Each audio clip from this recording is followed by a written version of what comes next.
नमस्कार दोस्तों, एग्जाम मित्र में आपका स्वागत है। आशा करता हूँ आप सभी अच्छे होंगे। दोस्तों, इस वीडियो में हम बात करेंगे एम्स बीएससी नर्सिंग और पैरामेडिकल में जो आपके काफ़ी सारे डाउट थे एप्लीकेशन फॉर्म से रिलेटेड। काफ़ी सारे ऐसे कैंडिडेट हैं जिनका बेसिक रजिस्ट्रेशन उन्होंने कर लिया लेकिन आरयूसी कोड जनरेट नहीं कर पा रहे हैं। और काफ़ी सारे बच्चों का ये भी डाउट था कि सर हमें कैसे पता चलेगा कि हमारा जो एप्लीकेशन फॉर्म है वो एक्सेप्टेड है या रिजेक्टेड है। और बाकी आपके जो भी डाउट है वो सारे डाउट मैंने वीडियोज़ में क्लियर कर रखे हैं। जैसे कि आप यहाँ पे देखेंगे, ये मैंने एम्स की प्लेलिस्ट बना रखी है।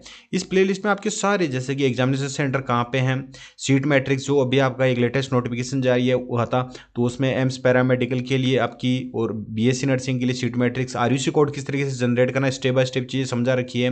कास्ट सर्टिफिकेट से रिलेटेड आपके सारे डाउट है और बेसिक रजिस्ट्रेशन किस तरीके से करना। अगर आप ये वीडियोज़ पूरे देखेंगे तो इन वीडियोज़ में मैंने सारी चीज़ें आपको चीज़ समझा रखी है। आपके डाउट तभी रहते हैं जब आप वीडियोज़ पूरे नहीं देखते हो और फिर बीच में मैं कहीं बता देता हूँ और वो डाउट आपके वैसे के वैसे रह जाता है। तो आप इन वीडियोज़ में सारे डाउट आप यहाँ पे देख सकते हैं कि आपका फाइनल रजिस्ट्रेशन किस तरह से करना है, क्या प्रोसीजर है। तो ये मैंने प्लेलिस्ट बना रखी है। इस प्लेलिस्ट में जाके आप सारे के सारे वीडियोज़ हैं वो देख सकते हैं। अब जो आपके बाकी के डाउट थे कि सर हम किस तरीके से चेक करें कि हमारा बेसिक रजिस्ट्रेशन हमारा एक्सेप्ट हो चुका है, आरईसी कोड हम जनरेट नहीं कर पा रहे हैं, उसमें ये शो कर रहा है कि आपका जो वेरिफिकेशन है वो प्रोग्रेस में है, तो उसके लिए क्या सॉल्यूशन है। सारी जानकारी आपको इस वीडियो में मिलेगी। वीडियो को शुरू से अंत तक जरूर देखिए। अगर आप हमारे चैनल पर नए हैं, चैनल को सब्सक्राइब करके बेल आइकन जरूर प्रेस करें जिससे कि आने वाले सभी वीडियोज़ की नोटिफिकेशन आपको मिल सके। तो दोस्तों, जैसे ही आप लॉगिन करेंगे तो बेसिक रजिस्ट्रेशन का आपके पास में इंटरफेस इस तरीके से आएगा। आपको आरयूसी कोड कहाँ से जनरेट करना है, जैसे आप लॉगिन कर लेंगे तो आप यहाँ से आरयूसी कोड जनरेट कर सकते हैं। आपका बीएससी नर्सिंग, पैरामेडिकल और पोस्ट बेसिक बीएससी नर्सिंग का और एमएससी नर्सिंग सभी का, अंडर ग्रेजुएट कोर्सेज हो या पोस्ट ग्रेजुएट, सभी का बिल्कुल सेम मेथड है। अब आपका जो रजिस्ट्रेशन है, आपने बेसिक रजिस्ट्रेशन, फिर आरयूसी कोड जनरेट होगा, फिर फाइनल रजिस्ट्रेशन, 3 प्रोसेस में एम्स का फॉर्म है वो फिल किया जाता है। तो यहाँ पे बेसिक रजिस्ट्रेशन का ये पेज है, ये फाइनल रजिस्ट्रेशन का नहीं है, ये बेसिक रजिस्ट्रेशन का है।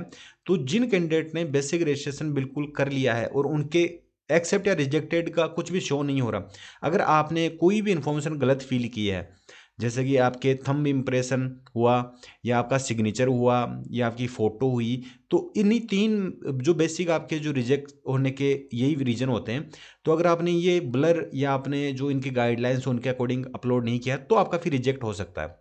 रिजेक्ट होने के केस में आप अपना बेसिक रजिस्ट्रेशन उसे एडिट कर सकते हैं। अगर आपका एक बार एक्सेप्ट हो गया तो फिर आप इसमें एडिट नहीं कर पाएंगे। अब यहाँ पे एक्सेप्ट होने के लिए आपको इस तरीके से आपको शो होगा टॉप में, your basic registration form is provisionally accepted for further late update please visit AIIMS website. यहाँ पे ऑफिशियल वेबसाइट का देगा। तो यहाँ पे ये एक्सेप्टेड का आ रहा है। अगर आपका रिजेक्टेड होगा, ये ग्रीन में शो हो रहा है मतलब एक्सेप्टेड है। अगर आपका यहाँ पे रेड में आ रहा है तो मतलब रिजेक्टेड है, और कुछ भी शो नहीं हो रहा तो इसका मतलब है कि आपका अभी वेरिफिकेशन प्रोसेस है वो प्रोग्रेस में है। अभी तक ना तो आपका रिजेक्ट हुआ है ना ही आपका एक्सेप्ट हुआ है। तो ये तीनों कंडीशन आपकी, आपको अगर रिजेक्ट हो गया होगा तो रेड में शो हो जाएगा, एक्सेप्ट हो गया तो यहाँ पे ग्रीन में शो होगा, अगर कुछ भी नहीं हो रहा तो मतलब कि आपका प्रोग्रेस में। अब कि आप करें क्या कि जिससे ज़्यादा जल्दी से जल्दी आपका जो एप्लीकेशन प्रोसेस है आपका यहाँ पे एक्सेप्टेड हो जाए। तो यहाँ से आप जो क्वेरी है वो भी रेज कर सकते हैं यहाँ पे क्लिक करके, कि आपका जो भी है कि आपका एक्सेप्ट नहीं हो रहा तो यहाँ पे क्लिक करके आप अपनी क्वेरी भी रेज कर सकते हैं। मैंने वीडियो है वो ऑलरेडी बना रखा है, आप चैनल पे जाके देख सकते हैं किस तरीके से आपको अपनी जो क्वेरी है वो रेज करनी है। तो मैंने तीनों सिनारियो आपको बता दिए हैं। ये जब एक्सेप्ट होगा बेसिक रजिस्ट्रेशन तो ही आप आरयूसी कोड यहाँ से जनरेट कर पाएंगे, उससे पहले नहीं कर पाएंगे। और आरयूसी कोड जनरेट करने के बाद में ही आप अपना फाइनल रजिस्ट्रेशन कर पाएंगे। ये मैंने सारी चीज़ें आपको डिटेल में बता रखी है। और आपको पैनिक नहीं होना है।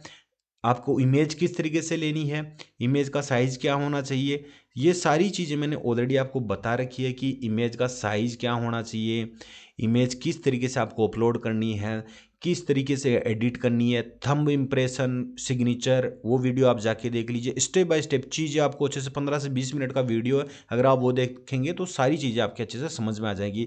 काफ़ी सारे स्टूडेंट उनका ये है कि सर हमने जो इमेज फोटोग्राफ अपलोड की उसमें डेट मेंशन कर दिया, नाम मेंशन कर दिया, तो कोई भी इशू नहीं है। आपने डेट या नेम मेंशन कर दिया तो भी कोई दिक्कत नहीं है, अगर नहीं किया तो भी कोई दिक्कत नहीं है, आपका यहाँ पे एक्सेप्ट हो जाएगा। अगर आपने ब्लर नहीं किया, जो बैकग्राउंड है वो सही अपलोड नहीं किया, साइज सही अपलोड नहीं किया है, तो फिर आपकी दिक्कत हो सकती है। अगर आपने सही साइज में, अच्छे पिक्सल्स में और सही तरीके से अपलोड किए तो कोई दिक्कत नहीं है। ये आपके फोटोग्राफ, सिग्नेचर और थंब इंप्रेशन में ही आपका इशू आएगा।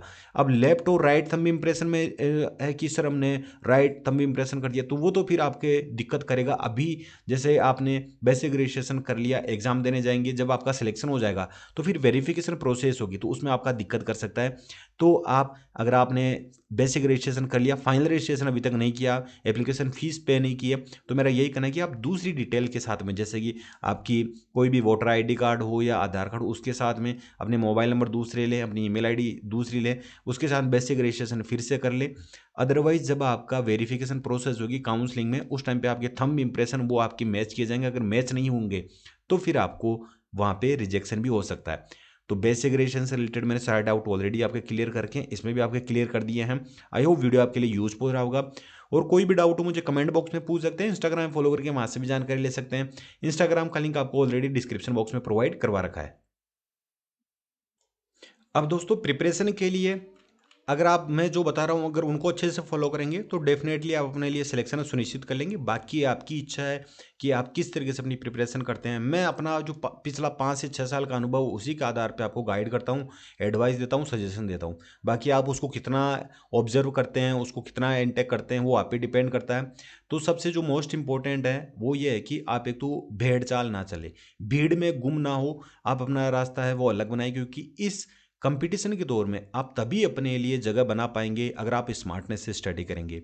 ऐसा नहीं कि एक इंसान है वो चल रहा है, उसके पीछे पीछे 100 लोग चल रहे हैं। आप अपना रास्ता खुद बनाइए और अच्छे से अपनी प्रिपरेशन कीजिए। स्मार्टनेस से करेंगे तो ही ले पाएंगे सिलेक्शन, अदरवाइज आपका सिलेक्शन है वो कोई और ले जाएगा आपकी सीट में।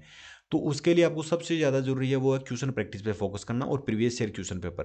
प्रीवियस ईयर क्वेश्चन पेपर अगर आप जितना रीड करेंगे उससे आपको एक आइडिया हो जाएगा कि किस तरह के क्वेश्चन पूछे जाते हैं। और रिपीटेड क्वेश्चन भी आते हैं आपके एंट्रेंस एग्जामिनेशन में, चाहे बीएससी नर्सिंग का हो या पैरामेडिकल का हो।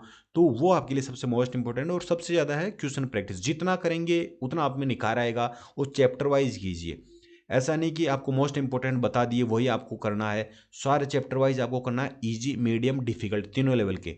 तो ही आप अलग हटके आप अपना सिलेक्शन ले पाएंगे। आपको केवल एक सीट के बारे में सोचना है, बाकी किसका सिलेक्शन होता है नहीं होता उस पर आपको फोकस नहीं करना है।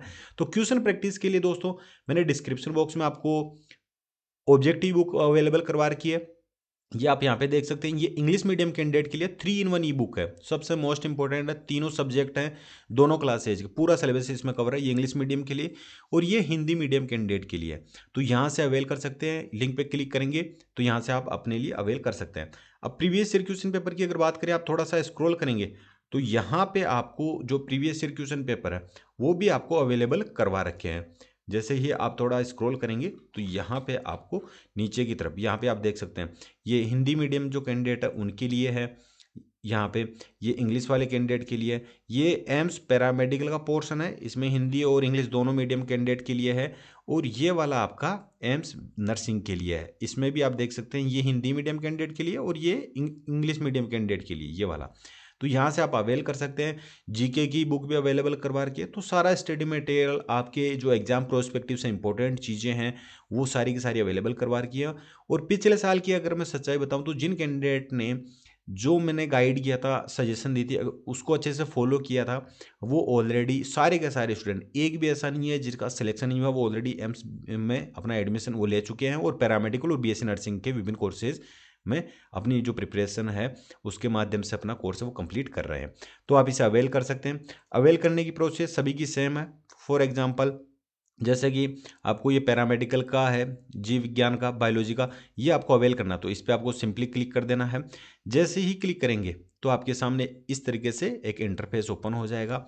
और इस इंटरफेस में आप यहाँ पे देख सकते हैं कि आपका एम्स पैरामेडिकल 20 ईयर्स के आपके previous year question paper, chapter wise question इसमें दिए गए, कौन से चैप्टर से कितने क्वेश्चन पूछे गए हैं, वो सारा का सारा सब कुछ। तो सेम प्रोसेस, चाहे ऑब्जेक्टिव बुक अवेल करें, थ्योरी बेस्ड बुक, सभी के लिए प्रोसेस बिल्कुल सेम है। तो आपको बाय नाउ पे क्लिक कर देना है। जैसे बाय नाउ पे क्लिक करेंगे इस तरीके से इंटरफेस आएगा। इसमें अपनी डिटेल फिल करनी है, first name, last name, email ID आपकी बिल्कुल एक्टिव होनी चाहिए जिसके आपके पास पासवर्ड हो, कॉन्टैक्ट डिटेल फिल करनी है, फिर रिव्यू एंड पे आपको क्लिक कर देना है।